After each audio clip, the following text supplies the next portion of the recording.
రాజకీయాల్లోకి రావాలంటే ఏం కావాలి? ప్రజాసేవ చేసే మనసు ఉండాలి, ప్రజలకు మంచి చేయాలన్న తపన ఉండాలి, సమాజాభివృద్ధి కోసం నిత్యం పోరాటం చేసే మనస్తత్వం ఉండాలి. ఏంటి బాస్, ఎప్పుడో తాతల కాలం నాటి కొటేషన్ చెప్తున్నాం అనుకుంటున్నారా? ఎస్, నిజంగానే మన తాతల కాలం నాడే అలా ఉండేది. కానీ ఇప్పుడు మనం ఇంతకుముందు చెప్పుకున్న క్వాలిటీస్ ఉన్నా లేకున్నా ఉండాల్సిన కావాల్సిన మెయిన్ క్వాలిఫికేషన్ డబ్బు. అవును, డబ్బు ఉంటే అన్నీ ఉన్నట్టే. అబ్బే కాదు లేదు అంటారా? ఈసారి నామినేషన్ వేస్తున్న అభ్యర్థుల అఫిడవిట్లు చూడండి, మీకే అర్థమవుతుంది. మన సువిశాల భారతదేశంలో ఎన్నికలు నిర్వహించాలంటే ఎంత డబ్బు కావాలి? ఒక్కసారి పాస్ట్లోకి వెళదాం. 1951లో ఎన్నికల ఖర్చు 10 కోట్లు. 2014 నాటికి అది 3,870 కోట్లు అయింది.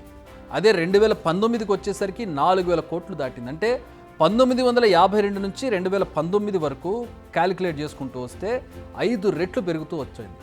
ఈసారి జరిగే ఎన్నికల ఖర్చు 5,000 కోట్లు దాటుతుందన్న అంచనా ఉంది.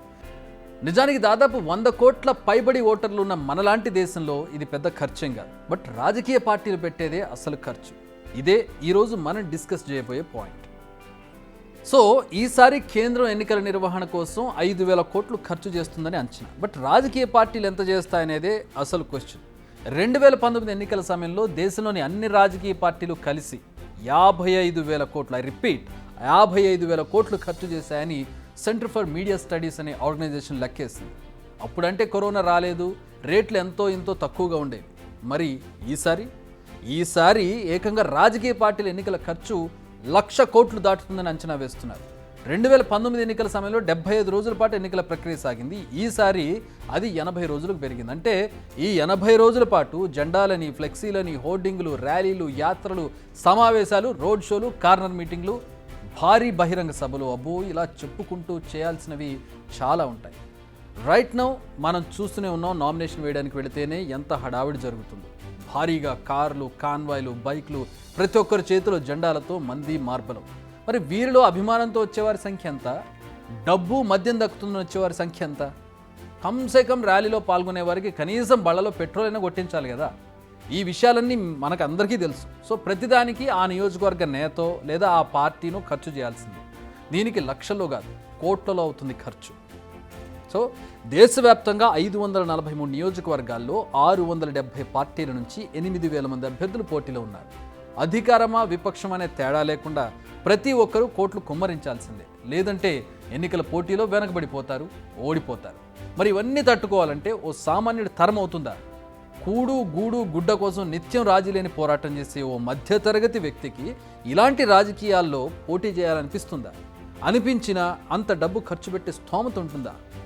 No way. అసలు ఈ థాటే ఓ సామాన్యుడికి భయాన్ని కలిగిస్తుంది.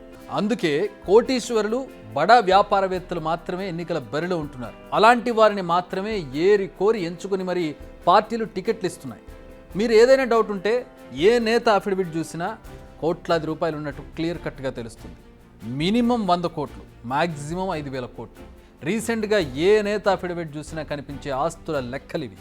ఇవన్నీ చూస్తే రాజకీయం అనేది చాలా ఖరీదైన వ్యవహారం అని అర్థమవుతుంది.